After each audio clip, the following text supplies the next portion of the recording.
J'accompagne le président de tout. Bon, donc là on est au Palais de la Mutualité à Paris pour la création du mouvement démocrate. On attend le discours de François Bayrou dans un quart d'heure là, 10h. Donc toi, tu as quand même misé sur le candidat très intéressant de la campagne. Hein. Ah ouais, non mais on s'attendait pas du tout à ça. En janvier, quand, pour être exact, en septembre, quand ils m'ont dit tu vas suivre Bayrou, je lui ai dit ouais très bien. Il était à 5%. Et c'est vrai qu'à partir de mi-janvier, ça commence à devenir très très intéressant.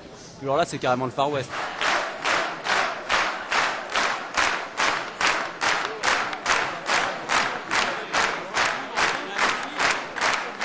On va remercier avec vos applaudissements les photographes et caméramans qui vont dégager la scène.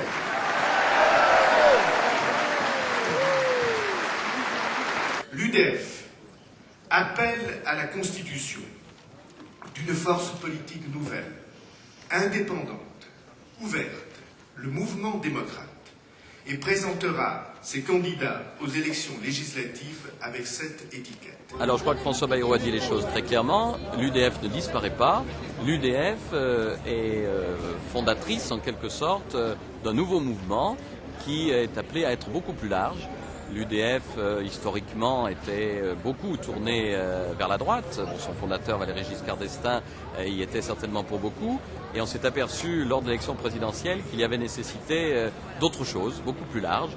Donc c'est l'UDF qui fonde le mouvement démocrate auquel va adhérer certainement d'autres partis, d'autres collectifs. Mais déjà Corinne Lepage et CAP 21 l'a annoncé, mais il y en aura certainement beaucoup d'autres. Le nom définitif, c'est Mouvement démocrate. Par contre, les candidats aux élections législatives se présenteront sous l'étiquette UDF, Mouvement démocrate. Voilà, pour que personne d'autre que nos candidats ne puisse utiliser l'appellation UDF. Là, il est dans la droite ligne de ce qu'il a fait pendant toute la campagne, c'est-à-dire indépendance totale. Son discours, c'est de dire on est indépendant par rapport à Nicolas Sarkozy, mais c'est pas parce qu'on ne fait plus allégeance aux uns qu'on va faire allégeance au Parti socialiste. Alors après, on verra. Hein, tout ça, ça va se heurter à la réalité électorale. Il y a un moment où localement, sans doute, il va devoir s'allier, enfin je dis lui, mais ses députés vont devoir, ou ses candidats vont devoir s'allier avec tel ou tel. Ça, c'est la grande question des 6, 8, 10 prochains mois, quoi.